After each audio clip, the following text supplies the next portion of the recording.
Welcome back to my channel. आज episode है 89 शत्रुबोध का। आज हम लोग बात करेंगे क्यों भारत में जो है वो हिंदू मुसलमान जो है वो लड़ रहे हैं। बहुत सारे जेन्युइन कारण भी हैं, बट कैसे ये एक थोड़ा सा मैन्युफैक्चर्ड भी है, किस तरीके से जो है लोगों ने इनको लड़ाया है और अभी आगे भी ये लड़ाई जारी रहे इसका पूरा बंदोबस्त किया जा रहा है।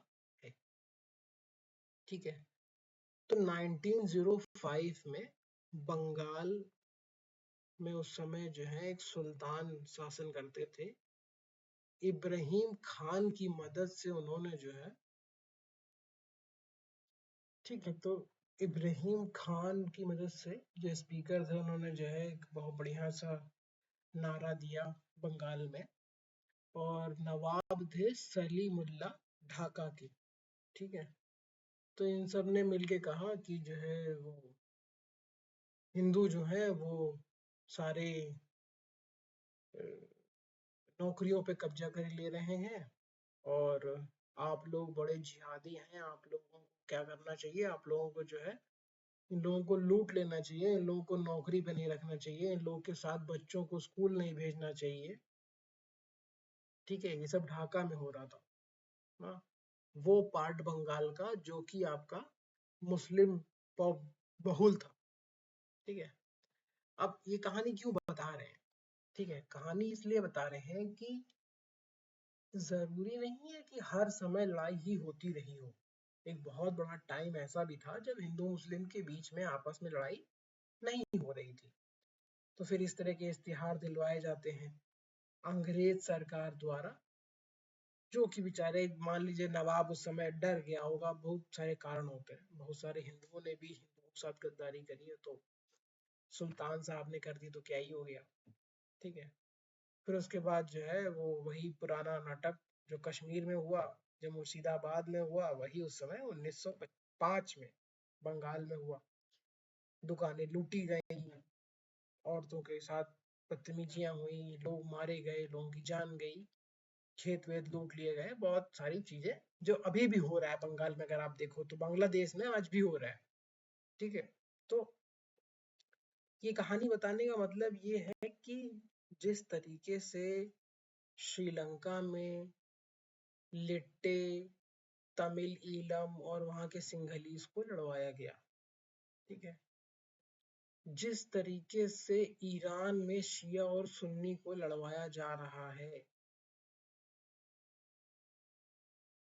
जिस तरीके से अफ्रीका के 50 देश आपस में एक दूसरे से किसी न किसी चीज के लिए नाराज रहते हैं, जिसलिए अफगानिस्तान और पाकिस्तान ने इस तरीके से बॉर्डर डिवाइड किया है कि अफगानिस्तान का बहुत बड़ा पार्ट जिसमें उनकी पॉपुलेशन, उनकी लैंग्वेज के लोग रहते थे, वो पाकिस्तान में वो पार्ट आ गया। ठीक है, फिर वहां पे लड़ाई हुई कि हम पाकिस्तान के साथ रहेंगे, हम पाकिस्तान के साथ नहीं रहेंगे। सेम आपका ईरान और पाकिस्तान और बलूचिस्तान का भी वो हिस्सा है। बलूचिस्तान को दो टुकड़े में डिवाइड किया गया, आधा ईरान को दे दिया गया, आधा पाकिस्तान को दे दिया गया। ठीक है, अब वो बलूचिस्तान की जो पॉपुलेशन है वो पाकिस्तान के साथ भी नहीं रहना चाहती है, वो बलूचिस्तान की जो पॉपुलेशन ईरान में है वो ईरान के साथ भी नहीं रहना चाहती। ठीक है, मैं क्या समझा रहा हूँ ध्यान से, इन्हीं सारे सवालों में ही वो जवाब है। ठीक है, keep them divided like that कि शांति ना होने पाए ना। अब जैसे सिंघलीज और उनका जो डिवीजन था उसको फ्यूल भी किया गया है ना। जैसे एक चीज से 100 चीजें बनती हैं, ये सोच के बड़े बड़े देश जो हैं वो छोटे देशों के साथ आपस में आग लगाते रहते। ब्रिटिशर्स कभी भी छोड़ के नहीं जाना चाहते थे ये सारा रिसोर्सेस को। तो वर्ल्ड वॉर 2 हो गया, उसके बाद भारत ने हमला कर। अच्छा, मजेदार ये बात है कि लोग कहते हैं कि क्योंकि उनके पास रिसोर्सेस नहीं थे इसलिए वो भारत को छोड़ के चले गए ना, शशि थरूर कहता है। कैसे शशि थरूर ने भी लाइन बदली है वो बात बात की बात है, बट शशि थरूर जैसे लोगों का ये है। और जो भी भारत में अंग्रेजों के चाटुकार जो जिंदा बच गए हैं, उनका सबका ये है कि क्योंकि वर्ल्ड वॉर 2 में इतना ज्यादा खर्चा हो चुका था, इसलिए वो लोग छोड़ के चले गए। अगर खर्चा हो चुका था तो यहाँ से तो पैसा जाता था ना इंग्लैंड की तरफ, इंग्लैंड से पैसा आता तो था नहीं इसकी तरफ, भारत की तरफ, है ना। और अगर आप डोमिनो इफेक्ट देखेंगे तो सबसे पहले भारत आजाद हुआ है, फिर श्रीलंका, फिर म्यांमार, फिर और देश, और फिर जाके अफ्रीका के कुछ देश जो है वो आजाद होना शुरू हुए हैं। तो पॉइंट ये है कि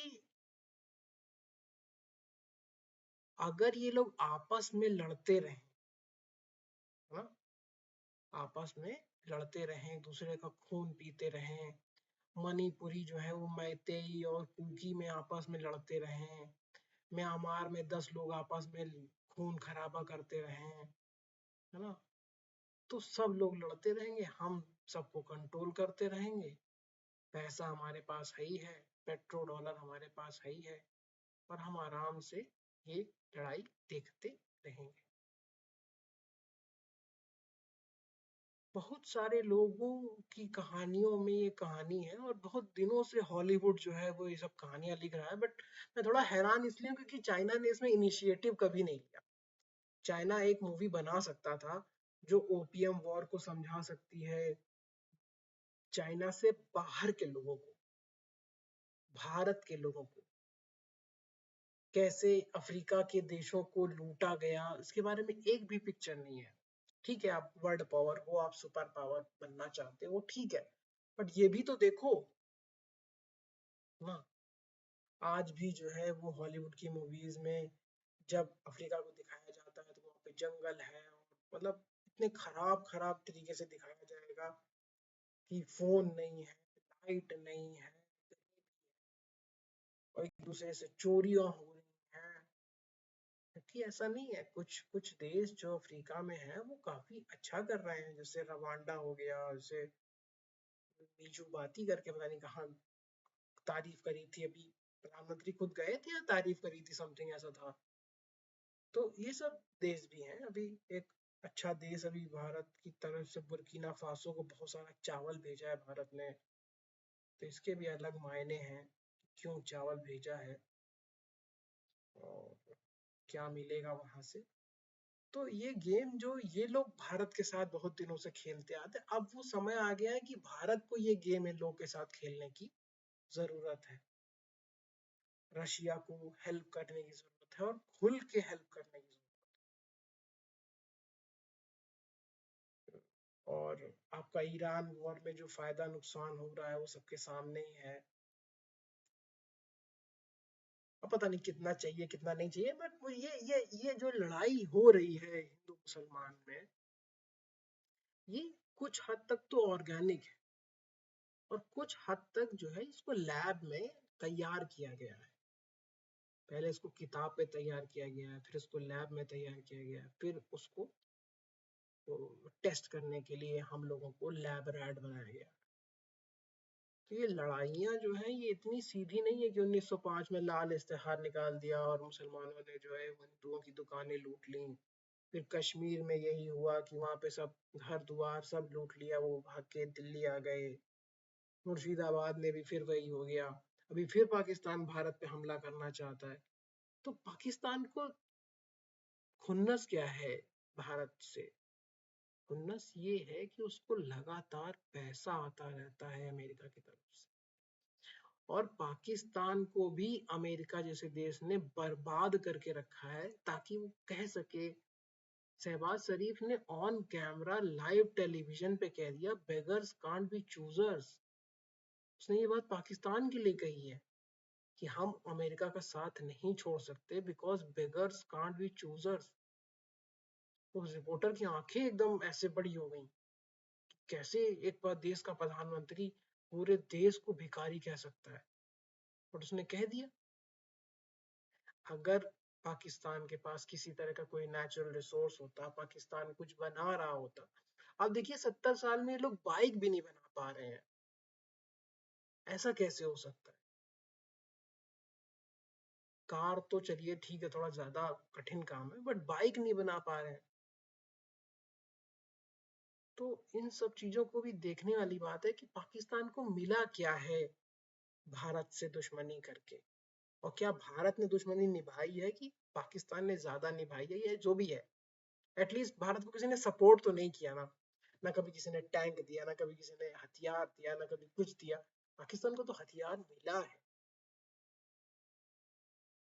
मान लीजिए सपोर्ट ना मिला हो, पैसा ना मिला हो, बट इतने सारे आईएमएफ के लोन्स, पैटर्न टैंक, F-16 हवाई जहाज, पता नहीं कितने छोटे मोटे चीजें और जो मिली हैं, ये खरीदा कैसे पाकिस्तान ने? क्या पाकिस्तान आज की डेट में F-16 खरीद सकता है? क्या जिस जिस समय इनको पैटर्न टैंक्स मिले थे, क्या वो खरीद सकता था? तो क्यों पाकिस्तान को उकसाया गया कि जाओ लड़ मर? वो कहते नहीं है, चढ़ जा बेटा सूली पर भली करेंगे राम, है ना? ये मैंने थोड़ा जिहादी पना वाला भारत में हिंदुओं के लिए दिखा दिया, बट ये भारत में भी हो ही सकता है, हिंदू भी कह सकते हैं ना, चल जा बेटा सूली पर भली करेंगे राम। तो वैसे ही है कि उसको बेचारे को कह दिया गया चढ़ जा बेटा भारत पे भली करेंगे राम। अब जब तुम भारत पे चढ़ोगे तो वो सारे हथियार भारत के पास भी उस समय तक थे या फिर नहीं थे। भारत सारी जंगें लगभग लगभग पाकिस्तान से जीत गया, बट ये लड़ाई कंटिन्यू रही क्योंकि वो लाल इस्तेहार जो उस समय था और आज जो लड़ाई चल रही है उसके पीछे कोई फोर्सेस हैं। क्या पाकिस्तान को इस चीज का इकोनॉमिक बेनिफिट मिला है कि वो भारत से लड़े? क्या मिल सकता है? आज जिस तरह की हालत कर दी है भारत ने पाकिस्तान की, क्या ये सीधा सीधा दुश्मनी नहीं निकाल रहा है भारत? बट ये निकाल क्यों रहा है? क्योंकि आपने इतने सारी चीजें कर रखी हैं, क्योंकि अभी आप छोटी छोटी चीजें करके कहीं पे सीसीटीवी लगवा रहे हो, कहीं पे आतंकवादी भेज रहे हो, कहीं कुछ कर रहे हो, तो भारत भी उसी हिसाब से चूड़ी कसता रहता है, अनस्टेबल करता रहता है चीजों को।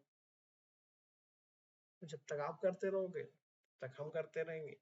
ये शत्रु बोध जो है ये चलता रहेगा। अगर आप चाहिए, अगर कोई पाकिस्तानी सुन रहा है, तो इस बात को समझिए कि क्यों वो लाल इस्तेहार दिया गया था 1905 में एक सुल्तान नवाब के द्वारा ढाका में, उसका क्या असर हुआ ना। फिर यहाँ से ब्रिटिशर्स चले गए तो फिर और किस किस देश से किस किस साल में गए। आप देखिए डोमिनो इफेक्ट भारत से ही शुरू हुआ है, और भी बम्बई में नेवल म्यूटिनी से ही शुरू हुआ था। इस चीज को सोचना पड़ेगा कि पाकिस्तान का इसमें क्या फायदा हुआ और भारत का क्या नुकसान हुआ, और क्या हम लोग इकोनॉमिकली लड़के नहीं अपनी ताकत साबित कर सकते हैं? एक बार वो भी ट्राई करके देखना चाहिए, और नहीं तो भारत भी अपनी ताकत दिखाता रहेगा, धुरंधर और जमील जमाली को भेजता रहेगा रिजवान से वहां पे लोगों को 72 हुरों के पास भेजता रहेगा। लड़ाई चलती रहेगी, खून खराबा होता रहेगा। Thank you for listening, if you are listening.